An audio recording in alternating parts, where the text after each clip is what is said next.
Hi, this is Chris again with Nightfall Audiobooks, and welcome to your Halloween novel. This is The Babysitter 2 by R.L. Stine. It is a point horror novel. I have not read this series before. This will be completely new to me. I liked the first book enough. I thought it was really, really well done. We're going to see what this second book holds, and we will go from there. I don't have any aspersions or guesses or anything that, what's going to happen. This series is 4 books long. I'm hoping that over the course of these novels, we do see the main character, Jenny, move from high school into college, because she should be at least growing, and getting herself an education and things through this. Kind of like how the Silent Night series, in the 3rd novel, Reva Dalby was rich enough to go off to Smith College, but her cousin Pam Dalby had to stay home and work because she was too poor. But at least we got out of Shadyside High and we went somewhere else. I'm hoping the same holds true for this. So, let's get started. What should I do next? I don't know. Write me an email, nightfallaudiobooks@gmail.com. I love getting your emails. Let me know what you're thinking. Let me know how the show is going, what direction I should move in. Give me recommendations, what I should be doing next. I'm also on YouTube at Nightfall Audiobooks, so feel free to tell your friends, tell your mom, tell whoever it is that you think would like to listen to me tell them tales from R.L. Stine. Thank you very much for listening, and let's begin. Welcome to a Nightfall Audiobooks production of The Babysitter 2 by R.L. Stine, a point horror novel, Book 6. Chapter 1. I killed him, Jenny said, shifting uncomfortably on the couch. I can still hear his scream, so loud at first and then fading to nothing. No matter how I try to look at what happened, I just can't get it out of my mind that I killed him. She twisted a strand of her dark hair as she talked. Her eyes, so round and black, stared at the cracks in the wall beside her. She licked her lips, a nervous habit she just couldn't stop. I'm sorry, she said, taking another strand of hair and twisting it between her slender fingers. You asked me to begin at the beginning, and I skipped to the end. It's just so hard. She took a deep breath and began again. It was last fall, just a few weeks after school began. I go to Harrison. I'm a junior this year. I guess you already know that. She let go of her hair and let her arm drop down, clasping her hands tightly in her lap. Well, I took this babysitting job, twice a week with this adorable little boy named Donnie. Donnie Hagen. Donnie had the most amazing white blonde hair you ever saw. He was so cute, and the two of us just hit it off right away. The Hagens lived in this creepy old house on the other side of town. It used to take me over half an hour to get there on the bus. Jenny paused. I guess that isn't a very important detail, but sometimes I think about all those long bus rides, that nearly empty bus bumping across town in the dark, taking me to that frightening old house. Well, anyway, after I've been babysitting for Donnie for a short while, I started getting these really scary phone calls. I'd pick up the phone and hear this ugly whisper, and always the same words. Hi, babes. Are you all alone? Don't worry. Company's coming. Jenny shuddered. As she said the words, she heard the whispering voice once again in her ear, and felt the fear all over again. There had been all these attacks on babysitters all over town, she continued. I kept hearing about them on the news. And here I was, all alone in this frightening old house on the other side of town. I had this new boyfriend. I guess you'd call him a boyfriend. We really hadn't gone out all that much. He was new at Harrison. His name is Chuck Quinn. Jenny's features tightened into a frown. I'm not seeing Chuck anymore. He's a real joker. A class clown type. He's very funny, actually, but after what happened, I don't know. I guess I didn't feel much like laughing and joking all the time. So I told Chuck I didn't want to see him anymore. He was really upset. He got very angry. He has an angry, moody side, too, and... Oh, sorry. I'm getting away from my story. Her hands felt cold and clammy. She wiped them on her jeans. I started to let Chuck come to the Hagen's house when I was babysitting there. I just felt safer when he was there. I mean, because of the scary phone calls. But then I started getting the calls at my own home, always the same, Hi, babes. Company's coming. It was so frightening. I started thinking maybe it was Chuck who was making the calls. I guess I was just freaked or something, but I didn't know Chuck that well. And he was a joker, always clowning around and playing practical jokes. I was so scared. I wanted to quit my babysitting job, but Mom persuaded me to stay. We really needed the money, see? Mom is a legal secretary. She doesn't make a very big salary. The Hagans were paying me $5 an hour, and with Christmas coming up. So I stayed. And then one night I found the newspaper clippings up in Mr. Hagan's closet. They were all clippings about children who had died because of babysitters' carelessness, and clippings about the attacks on babysitters that had been happening all over town. And the babysitters' names were all circled in red. It was Mr. Hagan. He was the one attacking the babysitters. Donnie had had a sister, and the sister had died, and Mr. Hagan blames the babysitter. I guess it destroyed his mind or something, made him crack up. And now he was out to get back at all babysitters. He was the one making the calls. He was the one. This is all so terrible. As I'm telling it to you, I'm seeing it all again. Jenny was clasping her hands together so tightly it hurt. Suddenly realizing it, she let go and forced her hands down to her sides.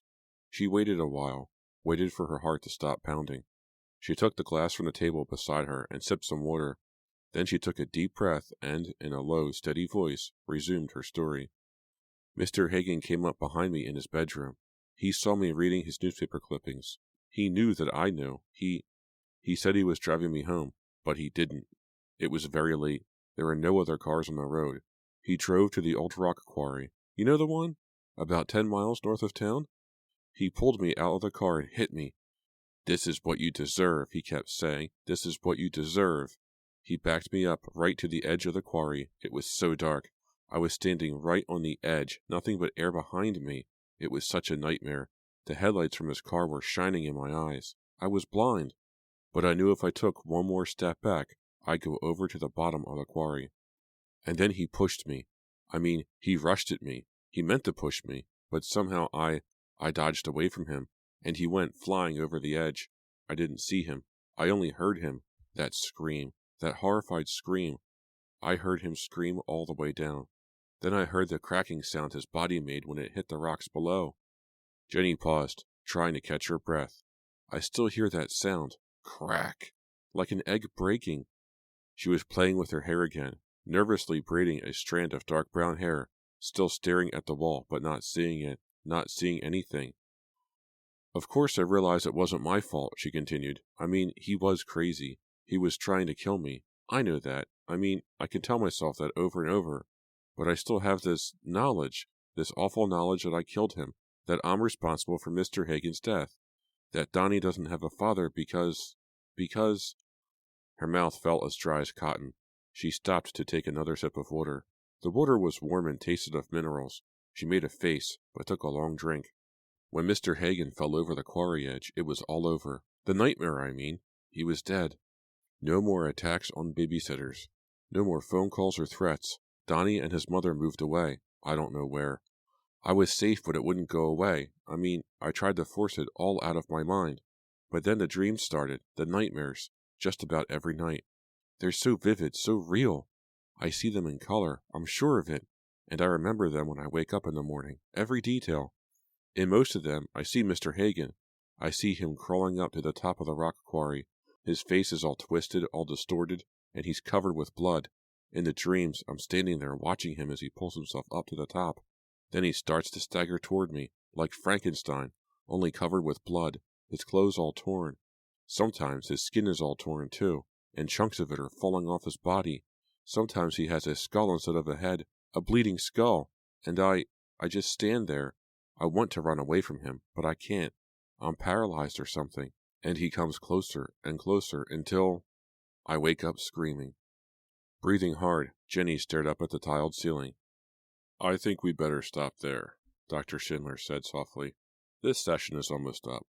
We'd better save your dreams for next time." He reached across his cluttered desk and clicked off the tape recorder. Narrowing his green eyes in concentration, he popped a cassette from the machine and began to label it with his pen. Dr. Schindler doesn't really look like a shrink, Jenny thought, turning her gaze on him. For one thing, he is too handsome, and too tanned, with his wavy coppery hair, those blonde eyebrows, and startling green eyes. She imagined him as an actor or maybe a model. And he looks too young to be a shrink, Jenny thought. Shouldn't he have a beard or something? Or wear thick rimless eyeglasses? Or smoke a pipe? He didn't look the part, but he had the diplomas to prove that he was the real thing. They were carefully lined up in rows on the wall behind his enormous mahogany desk. Next time, he started to say, flipping through his appointment book. But what about my problem right now? Jenny interrupted. She turned and pulled herself to a sitting position on the couch, dropping her feet to the floor. You know, about the babysitting job. The question seemed to catch him off guard. He's forgotten everything I said at the beginning of the hour, Jenny thought, groaning to herself. No wonder he has to tape everything. Well, Jenny, his eyes lowered and his face assumed a more serious expression. How do you feel about it? What do you think you should do about the job? Jenny sighed. Was he just going to ask questions? Wasn't he going to help her? I don't know, she said, biting her lower lip. Normally, I guess I'd have a real summer job now, but I was so upset and so tired from never being able to sleep much, I just didn't think I could manage a full-time job. She looked to him to reply, but he just stared back at her with those sparkling green eyes, his face completely expressionless. I need money for school in the fall, Jenny continued uncertainly, and the Wexners seem like really nice people. They only live a few blocks from my home, and their son Eli is 10, so he probably won't be that much trouble. How often do they want you to babysit for Eli? Dr. Schindler asked, fingering his silver and jade desk clock. 2 days a week and 2 nights, Jenny told him. It isn't too bad, and I really need the money, but... He stared at her, waiting for her to finish her sentence. I'm really frightened. Frightened of... he asked, leaning forward. Jenny thought for a while. I don't know, she replied, just frightened. Frightened that Mr. Hagen will come back? No, of course not, she said quickly, feeling her face flush. I know that's stupid. I don't know. Should I take the job? I really should, shouldn't I? She expected him to react, but his face remained expressionless. I hate to sound like a psychiatrist, he said softly, but what do you want to do? I want for it all to have never have happened, Jenny said with more emotion than she had planned. That would be good, Dr. Schindler said, finally smiling, but we can't go back in time. We can only go forward. He glanced at his desk clock. I think I should take the job, Jenny said, suddenly surprising herself by making a decision. Yes, I do. I think I should take it. There's no real reason not to. And I really need the money. And maybe it'll help me get over all the fear. You know, like getting back on a horse after you've fallen off. You've made a decision, Dr. Schindler said. He seemed pleased by it. Or was Jenny just guessing about his reaction? Yes, I guess I have, Jenny said, tossing her shoulder-length hair back, smoothing it with one hand. My problem is that I have this wild imagination. My mom, everyone, they're always telling me that my imagination runs away with me, and... Dr. Schindler startled her by standing up. He's so tall, Jenny thought. He's too tall to be a shrink. I'm sorry, he said, his eyes on the clock. He straightened his navy blue necktie. Perhaps we can talk about your imagination next week. I'll also want to hear how you're doing with your new job. Yes, okay, Jenny said, feeling foolish. Her time was up, and here she was dithering on about her wild imagination. Well, he doesn't have to be such a clock watcher, does he? She asked herself. Is keeping to his schedule all he cares about? Would you like me to prescribe some sleeping pills? Dr. Schindler asked, walking her to the door. Will they stop the bad dreams? Jenny asked hopefully. I'm afraid not, he said without smiling, one large hand gently on the shoulder of her t-shirt. Well, then, I don't think so, Jenny said. Okay, but feel free to call me any time if you like a prescription, he said. Please see Miss Gurney on the way out. As Jenny pulled open the door, revealing Miss Gurney, the receptionist, seated at the desk in the tiny waiting room, Dr. Schindler quickly removed his hand from her shoulder. Jenny started to say goodbye, but he had already returned to his desk. She crossed the small room with its 4 brown leather chairs and stepped up to Miss Gurney's low desk in front of a wall of gray filing cabinets. Miss Gurney was a plump, middle-aged woman with gray-streaked black hair tied tightly behind her head in a bun. She was dressed in a gray skirt and a white high-necked blouse, very conservative-looking, except for her eyeglasses, which had bright red plastic frames dotted with rhinestones. She finished writing a long entry in a logbook of some sort, then looked up at Jenny. What a pretty t-shirt, she said in a surprisingly husky voice, looking Jenny up and down through the bizarre eyeglasses. What do you call the way the colors all run together? It's, tie-dyed, Jenny told her, looking down at her shirt to remind herself what she was wearing. Her mind was still swirling from all that she had just relived in Dr. Schindler's office. "Very pretty," Miss Gurney muttered, searching her desk for something. She found the pad she was looking for and wrote something on it, scribbling quickly in jagged, bold letters. "This is just a reminder of your next session," she said. She tore off the note and started to hand it to Jenny, but then sneezed loudly. "Gesundheit," Jenny said. "Lots of germs around here," Miss Gurney said, reaching into her desk drawer for a tissue. She handed Jenny the note. "See you next week," Jenny said. Clutching the note in her hand, she stepped out of the office, down the hall, and out the front. She had expected to see bright sunshine. It was 4 in the afternoon, but the sky was evening dark. Puddles on the sidewalk indicated that it had rained while Jenny was in the doctor's office. "I wish I had driven here," Jenny thought, looking up at the dark sky. "Too bad Mom needed the car. It's going to start raining again any second." "Oh well," she said aloud. She turned and, chilled by the cool, wet air, began walking quickly down Wooster Hill. Dr. Schindler's office was located in a low office building at the top of the hill, surrounded by other office buildings and a few old residence hotels. The bus stop was at the bottom of the hill, 4 blocks down. It began to drizzle, a cold drizzle for June. Being careful not to step into the deeper puddles, Jenny hurried down the hill. The sky turned even darker. It was as black as night now. A cold wind seemed to follow her down the hill. Her sneakers splashed against the wet concrete sidewalk. "Where is everyone?" she asked herself, looking around at the deserted street. "Guess everyone else has the good sense to stay out of this cold rain." She was in the middle of the 3rd block, shivering from the cold, her hair wet, her t-shirt soaked through, when she heard the footsteps behind her. Suddenly frightened, she turned back to see who it was. No one there. Strange. She started walking down the hill again, taking longer strides. "Come on, Jenny. Don't start thinking things. Don't let your imagination start running away with you." The rain came down harder. She heard the footsteps again. They were hurrying too, keeping pace with her. A familiar fear gripped her chest.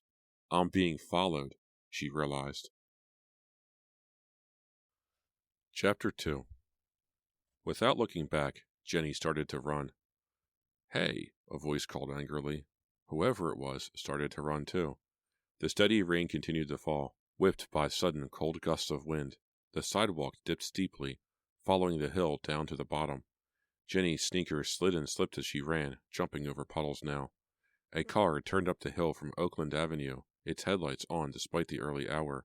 The double lights caught Jenny, as if in a spotlight, and she shielded her eyes from the shock of the brightness. And a hand grabbed her shoulder roughly. She opened her mouth to scream, but no sound came out. "Jenny, what's the matter?"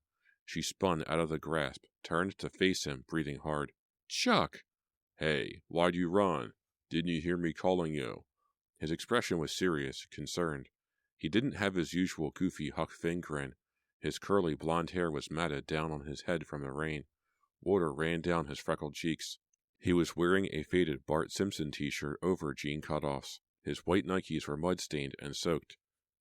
"Chuck, what are you doing here?" "Getting wet," he said. He never could resist making a joke. You really scared me," Jenny said angrily, her heart still pounding. "I didn't mean to," he said. "Why'd you run like that?" I thought you were someone else," she said, thinking hard to come up with an answer. Why had she run like that? It seemed pretty silly now. And not so silly. So many things frightened her now. And so many things reminded her of other things. "I am someone else," Chuck cracked. "That's why I was running. I was running for myself." "Well, maybe you should keep on running," Jenny said coldly. She hadn't meant it to come out as harsh as it did. Chuck gave her his hurt little boy expression. The dimple in his right cheek appeared, the dimple she used to be so crazy about. Now she didn't feel anything. He's so big, she realized. He's built like a wrestler. Did I ever notice how wide he is, how powerful he looks? "Chuck, it's raining. I've got to get to the bus," she said impatiently. "Your mom said I'd find you up here on Wooster Hill," he said, ignoring her impatience. And then he added meaningfully, "Your mom still likes me." "Then why don't you go pester her?" Jenny snapped. She turned and crossed Oakland Avenue against the light. He hurried to keep up with her. "Aw, come on, Jen." She kept walking, taking long strides. The bus stop was on the next corner. The street sparkled from the rain, all reds and purples. Suddenly, nothing looked real. The colors were all wrong. The sky was an eerie chartreuse. The street was a glowing purple. Everything seemed to be so wet, so shiny. I'm walking in a dream, Jenny thought. Chuck grabbed her arm again, gentler this time, bringing her back to reality. She turned around, not quite sure why she felt as angry as she did. Chuck, what do you want? She cried, pronouncing each word slowly and distinctly, her voice hard and shrill. I just wanted to talk with you, he said, his eyes searching her face for some warmth. I don't think we ever really talked after. His voice trailed off. We talked and talked and talked, Jenny said wearily. Half a block to get to the bus stop. The hill began to level off as it met Hunter Street. Beside her, just beyond the sidewalk, rainwater poured down the curb, a steady downhill river. I don't want to talk anymore, Chuck. I said everything I had to say. I don't want you following me anymore. I don't want you waiting for me, jumping out at me wherever I go. The words seemed to pour out of her like the water rushing down the hill. She suddenly felt flooded with emotion, angry and sad at the same time. But, Jenny, Chuck said, refusing to let go of her arm, I don't want to lose you. Having said this, he let go of her and looked away. He can't stand being this open, this vulnerable, Jenny thought. He makes jokes all the time, usually to cover up his true feelings, but here he is, letting me know how he really feels. If only I had some feeling for him. She stared at his face, so open, so fair and blue-eyed, so hurt. She didn't want to hurt him. She felt a sudden pang, a sudden urge to say, Okay, Chuck, let's go talk. Let's go back to the way things were. But she knew that wasn't her true feeling. She knew she could never do that. I'm not the same person, she said flatly, wiping rainwater off her forehead with her hand. But, Jenny, he pleaded, so much happened to me, Chuck. I'm just not the same person. It's not your fault. Really, it's all me. I know that. It's all my fault. But you've just got to accept it. I can't accept it, he shouted. His sudden anger startled her. She stepped back into a deep, cold puddle. The water went over her sneaker, covered her white sock. I won't accept it, he shouted. Jenny tried to concentrate on him, tried to figure out what to say to him, to make him realize once and for all that it was over between them. But the shimmering colors distracted her, the oddness of it all. The green sky didn't look like afternoon or evening. The sparkling, slick streets, the glowing patches of blue grass beyond the sidewalk, the two white circles of light that approached so quickly. It was all out of focus now, all shimmering together, and it took Jenny so long to realize that the two approaching lights, so white now, so bright, so close, were actually the twin headlights of the crosstown bus she'd been waiting for. It took her so long to make them seem real, she almost missed the bus. But just before the driver gave up and reached to push the button to close the double doors, she leaped onto the step and pulled herself inside. She could hear Chuck yelling angrily behind her, pleading with her to stay. And as the doors closed with a soft whoosh and the bus strained away from the curb, its windshield wipers scraping across the rain-dotted glass, arcing to a steady clicking rhythm, Jenny heard him threatening her and cursing. Poor Chuck. But she was being pulled away from him now, pulled away from his angry words, pulled as if in a dream, away, away, away. I'm free, she thought, seeing Chuck grow smaller and smaller in the rear window of the bus. I'm free. Hey, it's not free. The husky voice brought Jenny back to earth. What? The bus. It's not free, the driver barked. You gonna pay? Oh, right. Sorry. Jenny searched her pockets for change. I shouldn't have come here, Jenny told herself. The sky was flat and starless, no moon, no clouds. The blackness was solid and deep. I shouldn't have come here. She stood on the hard ground, staring into the darkness, staring ahead to the bottomless pit that stood only a few feet in front of her, stretching out in both directions. The rock quarry. What brought her back here, back to the scene of all the horror? What forces drove her to face it again? What did she hope to see this time? Jenny, Jenny, said a voice inside her, you can't lose memories by chasing after them. What a mysterious thing to say. The darkness turned even darker, but she knew the treacherous hole was there. She knew she was standing near the edge, so near the edge she could almost feel the emptiness, almost feel the sheer drop of it. I shouldn't have come here. You can't lose memories by chasing after them. What did it mean? She had no time to figure it out. Even in the darkness, she could see the two hands shoot up from the top of the quarry edge. Even in the darkness, she could see them grasp onto the rock. Two hands from the pit. 2 hands from down below. Spattered with blood, they dug into the hard rock. The man's head appeared next. The hands pushed, the arms strained. The head seemed to rise up like a pulpy, blood-stained moon, like a dark-eyed, lopsided moon rising over a canyon. Mr. Hagen, no! He pulled himself up out of the hole and onto his knees. Part of the flesh of his face had been torn away, revealing curved bone under his cheeks. The rest of his flesh hung loosely about his fixed grin. His eyes never left hers. Mr. Hagen, no! He laughed. The sound was nothing but wind, dry, dry wind, the sound of ashes. He staggered toward her, his arms outstretched, bone protruding from the elbow of one arm. Mr. Hagen, it wasn't my fault. Even though her voice was coming from her own mouth, it sounded far away. She tried to run. Her legs wouldn't move. She couldn't even turn away from him, couldn't even look at him. Mr. Hagen, please! And she started to scream. She opened her mouth, her eyes wide open, and screamed, Jenny, Jenny, please, Jenny, Jenny! He was holding her. He had his broken arm around her. He brought his face-torn flesh close. No! Jenny, Jenny, wake up! It was her mother who was holding on so tightly. The dream, the horror of the dream, faded slowly. Mom? Jenny, Jenny, wake up. You were dreaming again. What? It was just a dream, Jenny. Another nightmare, Mrs. Jeffers whispered. The room came into focus. The blue lamp on the dresser, the curtains fluttering softly at her window. Her mother looking so much older all of a sudden. Her mother looking so worried, so frightened. I'm sorry, Mom, Jenny said, her voice tiny, still filled with sleep. It was the same dream. I had it again.